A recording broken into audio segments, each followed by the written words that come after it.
je pense pas.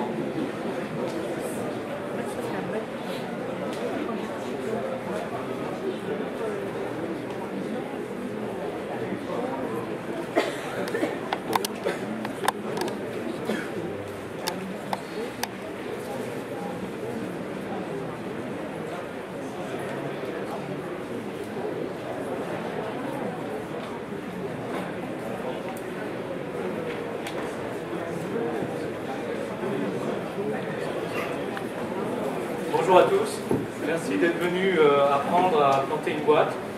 Donc en fait le cours va se dérouler en 7 étapes, il y a 7 grands principes pour bien planter sa boîte. Donc nous on est un peu, on accompagne des entreprises, nous sommes des directeurs financiers à temps partagé, ça veut dire qu'on est directeur financier mais aussi entrepreneur parce qu'on gère nos clients. Et donc on va rencontrer un certain nombre de situations, on va pouvoir vous en parler. On va se présenter. Moi, je suis Benoît Garros, je suis directeur financier à temps partagé depuis 2007. J'ai eu l'occasion de voir un certain nombre de situations. Et j'ai moi-même planté une boîte, donc je vais pouvoir vous en parler. Donc, Guy de Georges, je suis directeur financier depuis 25 ans et en temps partagé pour des PME depuis bientôt 6 ans. Je travaille pour des entreprises innovantes. Je travaille depuis de plus en plus pour des entreprises en difficulté. Je suis également formateur au Conservatoire des Arts et Métiers. Donc pour vous connaître un peu, qui parmi vous a déjà créé une entreprise ou envisage de créer une? Si vous voulez bien lever la main. D'accord, donc là on a notre public, on a une large majorité. Donc il y a une chose qu'il faut que vous sachiez d'abord, c'est le taux de mortalité. Donc on a un taux de mortalité assez fort de l'ordre de 50%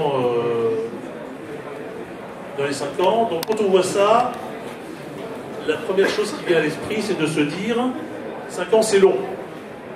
Pourquoi attendre 5 ans? Comme vous le savez, la vie de chef d'entreprise est stressante et en plus personne ne va vous dire merci. Donc nous avons cherché à recenser les méthodes éprouvées qui vont vous permettre d'échouer beaucoup plus rapidement, en 1 an, 2 ans, 3 ans selon plus ou moins doué, et de passer ensuite sereinement à autre chose. Donc nous sommes allés chercher des cas que nous avons dû connaître sans forcément pouvoir donner les noms, et nous avons recensé de manière scientifique les facteurs clés d'échec qui vous permettront de planter votre boîte plus vite. Et pour, comme l'écrivait Samuel Beckett, rater mieux. Cela dit, si vous tenez vraiment à réussir, vous continuez à réussir si vous avez déjà commencé, voici autant de pièges que vous tentez d'éviter. Donc la première chose, c'est la règle la plus importante pour planter sa boîte. C'est celle qui entraîne toutes les autres, c'est la mère de toutes les règles. Il faut que vous fassiez tout seul. Vous savez individuellement, vous savez tout faire. Comme Benoît, comme moi-même, vous êtes à la fois un expert en marketing, un commercial d'exception, un financier avisé, un DRH lucide, un juriste pointu, un technicien efficace et un brillant chercheur. Donc tout ça rassemblé en une seule personne. Monsieur, par exemple, au premier rang. Donc il faut absolument continuer à tout faire tout seul. D'ailleurs, pourquoi partager vos bénéfices de votre entreprise?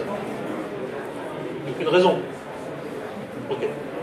Donc, pas besoin d'associés, pas besoin de business angels qui pourraient vous apporter des fonds et des conseils, pas besoin d'avocats, pas besoin de partenaires, ni besoin de directeur financier.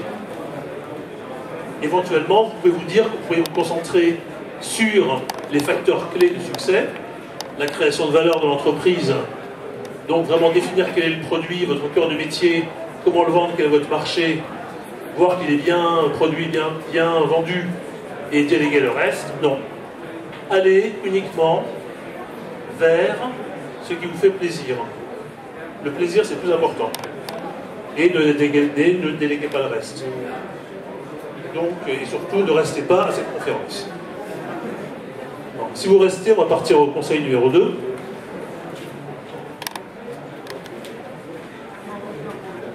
Et là, on touche au cœur de notre métier de directeur financier, le financement.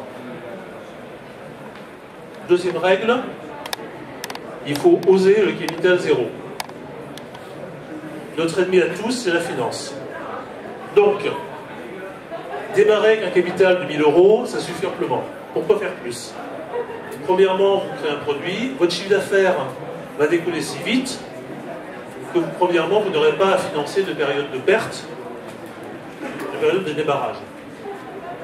Deuxièmement, si vous avez du chiffre d'affaires, vos clients vont vous payer si rapidement, sans relance, sans impayé, que vous n'aurez pas à vous occuper de financer un poste client et plus généralement de financer un besoin en fonds de roulement d'1, 2 ou 3 mois de chiffre d'affaires. Si vous vendez des biens, vous n'aurez pas de stock. Si vous allez tellement bien gérer votre stock que ça va être un stock zéro, donc là, pas de BFR à financer non plus. Bon, je peux vous dire, si vous avez quand même besoin de financement, allez voir une banque. Je ne sais pas si vous êtes allé voir l'un des stands d'aujourd'hui, la Société Générale ou au BPI. Donc évidemment, si vous leur demandez 50 000, 100 000 € dès le départ, bien sûr, vous les aurez en 5 minutes. Juste en présentant la bonne idée, vous serez le seul à avoir. Personne n'aura eu. Avec zéro capital de départ et zéro de chiffre d'affaires. Deuxièmement, sachez que dans la tête de vos banquiers, il y a deux règles, des banquiers assez rétrogrades, il y a deux règles absolues. Les banquiers vont s'assurer que vous puissiez rembourser les emprunts qu'ils vous ont faits. Donc ça veut dire que vous avez présenté un business plan, il faut que vous puissiez les persuader que la capacité d'autofinancement, c'est la production de cash annuel de l'entreprise, c'est le résultat corrigé des amortissements et provisions, sera largement supérieur aux annuités de remboursement annuel. Sans ça, un banquier ne vous prêtera pas. Deuxième règle, vous ne réussirez pas à emprunter plus que vous ou vos partenaires auront mis en capital dans l'entreprise. C'est la logique de « et de toi, le ciel t'aidera ». Parce que les banquiers veulent voir si vous prenez vous-même des risques avant d'en prendre eux-mêmes. Ils ne vont pas dépasser le niveau de risque que vous-même vous allez prendre. Vous avez évidemment les aides et subventions chez BPI, chez la région ou d'autres. Vous êtes allé voir au deuxième étage le stand de la région Île-de-France, par exemple. Donc évidemment, vous pouvez exercer des activités éligibles. De la recherche et développement, développer des produits innovants, créer des emplois dans des zones en difficulté, ou travailler sur le développement durable. Bon, alors évidemment, toutes ces aides, c'est trop de paperasse, c'est trop compliqué. Et deuxièmement, vous n'êtes pas là pour mendier. Donc, n'y allez pas. Et de toute façon, comme c'est compliqué, peut-être que vous pourriez vous faire aider et demander à un spécialiste de monter les dossiers ou d'évaluer votre éligibilité avant de vous lancer dans 6 mois de rédaction de dossier. Mais bon, évidemment, ça va vous coûter trop d'argent. Donc, laissez tomber. Même chose, par exemple, pour l'aide PME de la région Île-de-France, qui peut monter jusqu'à 250 000 € pour le développement de PME déjà existantes. Ça va vous prendre 6 mois, donc c'est trop long. Si on passe en revue les différents modes de financement, vous avez le crédit d'impôt recherche, vous avez le crédit d'impôt innovation. Vous allez vous dire que si vous déclarez ça, vous risquez un redressement fiscal. Évidemment, vous pouvez, pour éviter le redressement fiscal, établir un rescrit. Donc c'est une démarche qui consiste à demander son avis préalable à l'administration sur l'éligibilité de vos projets et sur le fait de savoir si votre projet, si l'administration accepte votre projet. Donc si l'administration vous donne le OK, ça veut dire qu'elle ne pourra pas vous redresser ultérieurement sur le motif de l'éligibilité de vos projets, mais là-dessus c'est compliqué, donc laissez tomber. Les business angels, c'est des fonds d'investissement que vous avez rencontrés aujourd'hui, évidemment vont prendre plus de risques que les banques. vont peut-être miser sur des projets en phase antérieure. Cela dit, vous serez obligé d'apporter souvent des preuves de concept et vous demanderont des taux de rendement de retour sur investissement de 10 à 20%. Donc, est-ce que vous voulez travailler avec des requins pareils? Évidemment. Il reste le crowdfunding. Non, n'essayez pas le crowdfunding. Ça sert juste à enregistrer des disques. Alors, un troisième principe très très important, c'est surtout le manque d'anticipation. Il faut éviter de voir les problèmes. Votre projet, c'est un projet génial. Donc, si jamais ça ne décolle pas comme vous le souhaitez, c'est que les gens n'ont pas compris ce que vous vouliez faire. Et c'est pas de votre faute, c'est vraiment le problème des autres. En fait, on recommande quand même de mettre en place un plan B. Alors en fait, le plan B, ça voudrait dire quoi? Ça voudrait dire qu'il y a un retard sur le décollage du chiffre d'affaires, qu'il y a des partenariats qui ne se font pas en définitive, qu'il y a des problèmes sur l'offre, le produit qui n'est pas à la hauteur de son utilité. Et donc, ça veut dire qu'en fait, il faut se remettre en cause. Il faut savoir se remettre en cause pour pouvoir créer une boîte. Moi, j'ai accompagné un créateur d'entreprise qui avait conçu des cadres pour support de photos qui étaient absolument géniaux. Il était lauréat d'un certain nombre de prix. Et quand il a voulu développer sa boîte, il s'est rendu compte que finalement, il était sur une niche qui était tellement petite qu'il ne rentrait pas dedans. Donc, il a complètement changé son modèle. Il a développé, autour de ces cadres photos, il a développé la vente de tout un tas d'articles photos. Et maintenant, c'est un des principaux distributeurs de matériel photo. Donc, en fait, une chose qui est très importante, c'est savoir réagir à une situation qui n'est pas prévue. Et donc, pouvoir aussi l'évaluer avec recul. C'est un élément essentiel. Micro! Parlez dans le micro! Très bien. Mieux. Merci. Voilà. Donc, pouvoir remettre en cause son modèle, pouvoir revenir sur ce qu'on avait prévu au départ et savoir l'évaluer. Et donc, on en vient à l'élément suivant, c'est le pilotage. Donc, il y en a qui vont suivre leur intuition, qui vont dire voilà, moi je connais mon chiffre d'affaires, je connais mon compte bancaire, pas de problème, je vais m'en sortir. Si j'ai du chiffre d'affaires, si j'ai de la trésor, c'est que tout va bien. En fait, c'est un peu plus compliqué que ça. On peut avoir du chiffre d'affaires et de la trésor et faire des pertes. Donc, les ventes, déjà, ça ne veut pas dire qu'il y aura des encaissements derrière, enfin, autant qu'espérer. La trésorerie, ça ne veut pas dire qu'il y a de la rentabilité derrière. Et la croissance n'est pas un gage de pérennité. C'est-à-dire qu'en fait, on peut avoir une entreprise qui a une forte croissance et des forts problèmes financiers. Et elle peut souffrir et même mourir de cette croissance. Donc, un élément essentiel auquel il faut penser quand on crée sa boîte, c'est la mise en place d'un pilotage de gestion. Donc, mettre en place des indicateurs en fonction de l'activité, ce n'est pas du standard. Pour chaque activité, les indicateurs sont différents. Mettre en place un prévisionnel. Alors, le prévisionnel, ça sert à quoi? Enfin, le budget prévisionnel. On va d'abord parler du budget. Le budget, ça permet de modéliser l'activité. On dit voilà, moi si je vends ça, je vais avoir tant de recettes, je vais avoir tant de dépenses derrière, et voilà quelle va être ma rentabilité. En faisant ça, en fait, on pose le modèle économique sur lequel on va développer l'entreprise, et on voit tout de suite si le modèle est pertinent ou pas. On voit tout de suite quels sont les seuils d'alerte, et on peut mettre en place donc un pilotage à peu près efficace. Et donc ça c'est un point important, c'est la mise en place d'un budget. Ensuite, mettre en place un suivi du réel pour voir comment le réel se comporte par rapport à ce que vous attendiez. Et puis un prévisionnel, c'est-à-dire en fait pouvoir anticiper sur les situations à venir, en particulier en termes de cash. Ensuite, disposer donc de compétences en interne pour travailler sur ces sujets-là, parce que vous n'aurez pas le temps de le faire. Ce qu'on a vu tout à l'heure, le premier point, c'est que vous ne pouvez pas, vous, chef d'entreprise, focaliser sur le développement de l'activité et en même temps assurer le pilotage, le prévisionnel, et qui sont des éléments essentiels pour la survie de l'entreprise. Alors un autre élément, quand on démarre un projet, le premier réflexe c'est de dire ouais mais moi dans 5 ans je serai là-haut. Donc pour arriver là-haut, j'ai besoin de tout ça.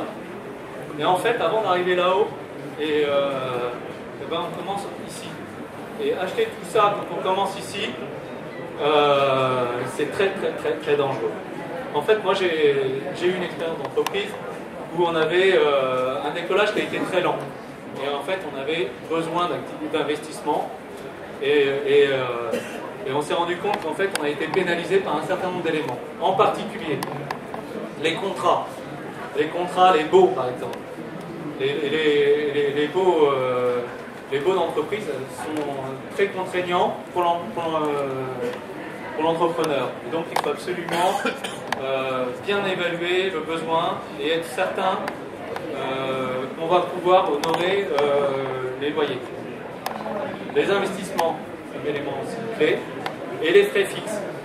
Toujours privilégier les frais variables aux frais fixes. On verra ça tout à l'heure, mais c'est un élément important. Voilà, donc commencer petit. Quand on commence petit, on a des besoins petits et il faut dimensionner la boîte petite. Il ne faut pas penser tout de suite qu'on va arriver en haut.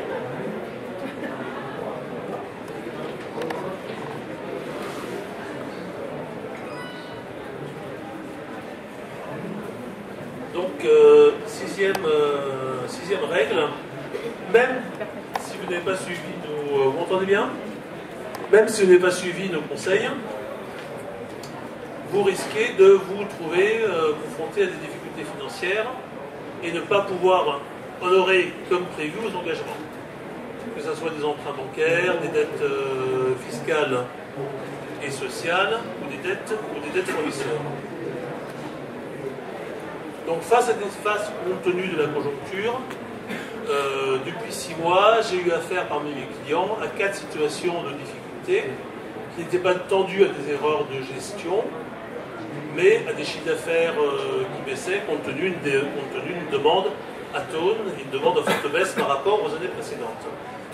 Face à ça, à un certain niveau, l'optimisme est utile, mais l'optimisme devient l'ennemi. Et il faut absolument ne pas tomber dans le déni. Il existe des outils, il existe des procédures qui permettent de geler toute ou partie du passif de l'entreprise. Il faut savoir quand les prendre et ne pas les prendre trop tard. Donc ce sont des mesures qui peuvent être confidentielles, c'est des mesures qui peuvent être publiques, et tout est dans le timing. Face à ces mesures, il y a 200 entreprises. Les entreprises qui restent dans le déni et qui, par exemple, rentrent en redressement judiciaire et déclarent une cessation de paiement trop tard, l'épée dans les reins, et leurs chances de survie ultérieures sont très faibles. Et les entreprises qui font un diagnostic assez tôt, qui savent s'y préparer. Donc le point commun de tous ces outils, c'est de permettre de geler les dettes.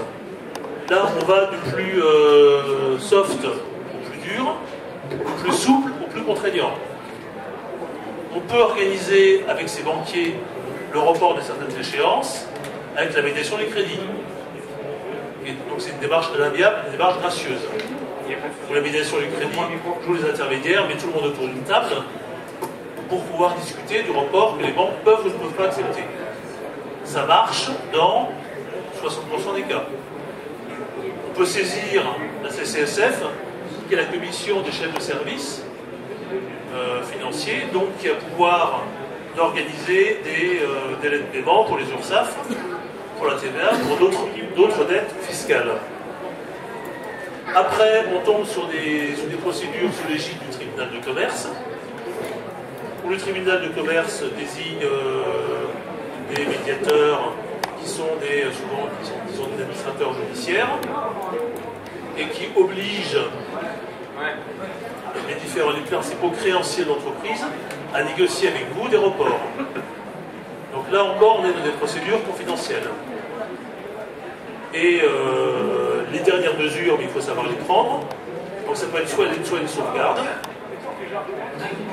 qui a pour effet de geler les dettes, soit une déclaration de cessation de paiement qui peut aboutir à une situation de redressement judiciaire, où là, toutes les dettes de l'entreprise sont gelées pour un certain temps.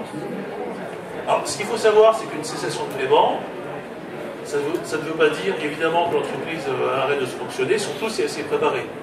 On peut très bien rentrer en redressement judiciaire avec une bonne trésorerie, techniquement et légalement. La définition de la cessation de paiement telle qu'elle est admise par les tribunaux, c'est de ne pas pouvoir faire face à un passif exigible. Tout ce que vous êtes engagé à rembourser au moment de la déclaration de cessation de paiement, les fournisseurs échus, les fiscales échus, les banques, etc., par rapport à la trésorerie que vous avez. Et si vous devez 300 000 euros et vous avez gardé 100 000 euros en banque, vous pouvez vous déclarer la cessation de paiement. Et ça vous permet à la suite de continuer l'activité dans une période de redressement judiciaire où personne ne vous fera crédit. Et la deuxième condition pour réussir un redressement judiciaire, parce qu'il y a quand même une vie après le redressement judiciaire, heureusement, c'est d'avoir préparé ou de pouvoir préparer un plan de continuation qui montre que vous sachez prendre des mesures pour redresser la rentabilité de la boîte.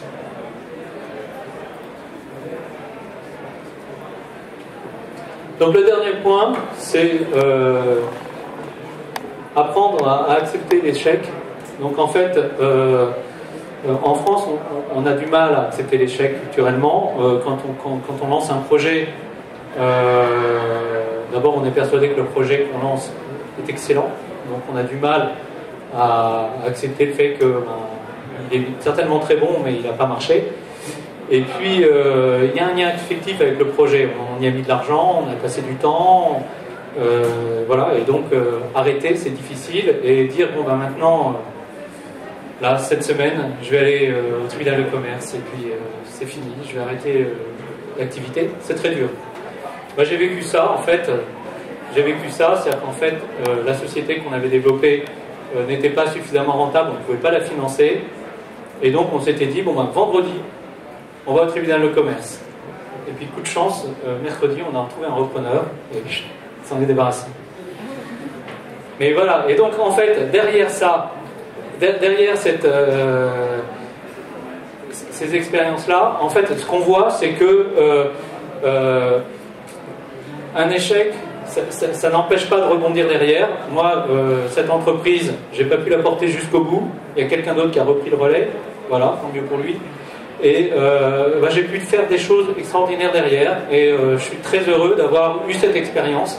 Et ça m'a construit pour la suite. Donc, n'ayez pas peur d'un échec. Un échec, ça vous construit, même si quelquefois, il y en a qui sont très douloureux. Voilà, donc nous vous remercions pour votre attention et puis si vous avez des questions, on sera ravis d'y répondre. Toutes les informations qui seront là seront disponibles sur notre site daftempartagé.org, donc vous pourrez récupérer le PowerPoint et puis peut-être même la vidéo.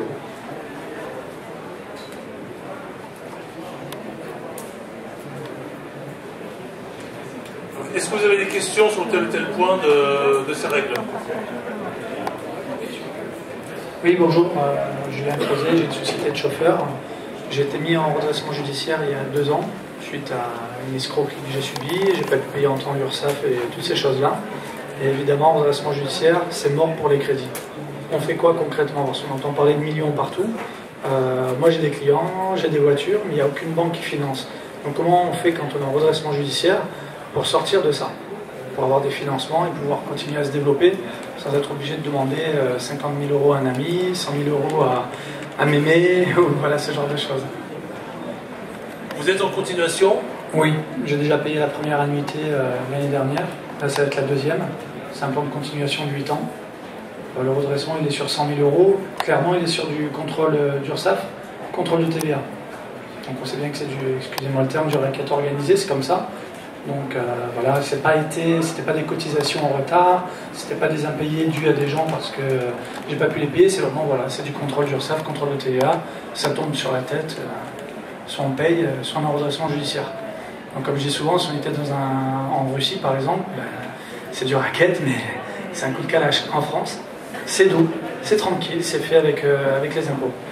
Donc comment on peut faire par rapport à vos conseils pour s'en sortir en redressement judiciaire, en faisant 600 000 euros de chiffre d'affaires, en ayant les plus grands comptes qui vous appellent, en ayant une dizaine de chauffeurs, et derrière les banques, il n'y a personne qui suit pour mettre 50 000 euros pour acheter une voiture. Ah, je ne pense pas qu'il y ait de bonne réponse à votre question, mais ça vient avec le temps, effectivement. C'est au moment où vous passerez à un remboursement, vous aurez assez remboursé pour que les banques reprennent confiance. Mais c'est vrai que je n'ai pas de solution miracle à vous apporter. Et deuxièmement, ce qui est assez injuste dans ce genre de situation, c'est qu'il y a des rapports de force qui sont un petit peu différents selon les tribunaux, selon les régions, avec l'administration fiscale, pour qu'ils soient plus ou moins tolérants vis-à-vis de, compte tenu du maintien de l'emploi dans telle ou telle zone, avec des, compte tenu des litiges fiscaux, sociaux comme ça. Donc c'est vrai que c'est une bagarre. C'est une bagarre à mener. Une autre question? Oui, je voudrais savoir si le monsieur a été redressé comme moi il y a 96. Je ne sais pas s'il est tombé dans Je sais pas s'il est tombé dans le piège un petit peu que j'ai failli tomber. Moi j'étais ancien comptable et je faisais de la distribution publicitaire dans le sud. Donc ma gestion pas trop bien faite. Et puis je suis tombé sur un petit jeune qui arrivait du Jura. Il m'a demandé de mettre une table pour contrôler mes comptes. J'ai dit, moi je suis en location dans une adresse où j'avais un standard fait pour moi. Il m'a mis d'emblée, pour ne pas avoir pu avoir accès à mes comptes, il m'a déjà mis une taxation d'office. Ensuite, par rapport à mon chiffre d'affaires, on m'a mis des majorations 100%, 300%. Et donc je me suis retrouvé avec une somme astronomique en face. Et un liquidateur est arrivé à Chambre de commerce et lui a déjà pris 17 000 à l'époque francs pour déjà faire les premiers constats. Donc il vous retrouvez avec quelque chose comme 20 000 francs, mais vous retrouvez avec 175 000 ou 300 000 francs à payer dans les temps. Voilà. Vous ne pouvez pas faire. Donc je ne sais pas s'il est tombé dans ce piège-là. Donc moi j'en suis sorti parce que j'ai fait une cessation. Entre-temps, j'avais senti le vent venir. Je fais une cessation à la Chambre des commerces, j'ai laissé traîner. Arrivé à la liquidation le 31, je me suis pointé, on m'a dit, est-ce que vous savez, vous liquidez votre entreprise aujourd'hui? Et moi j'ai amené le document comme quoi j'étais avec effet rétroactif, que je m'étais déjà, radié. Et la juge a dit, ben oui, mais comment on peut radier une société ou mettre en liquidation une société qui est déjà radiée? Bon, ça c'est mon astuce, j'ai payé 0 sur 375 000 qu'on m'avait mis sur la tête. Voilà. Ah. Bon, maintenant la procédure a démarré. J'ai joué sur les 24 heures.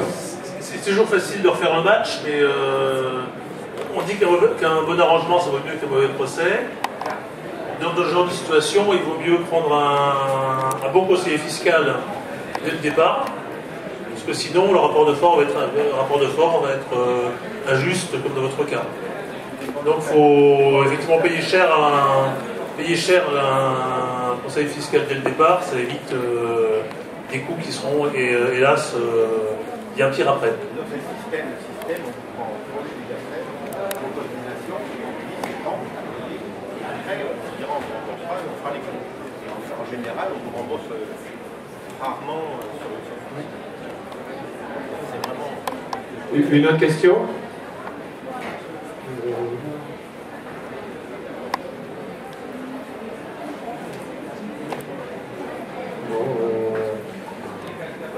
Bon, j'espère que vous avez vraiment appris à bien planter la boîte. Bon courage. Et puis n'hésitez pas à venir nous voir, on a plein de petits trucs à vous apprendre. Au revoir.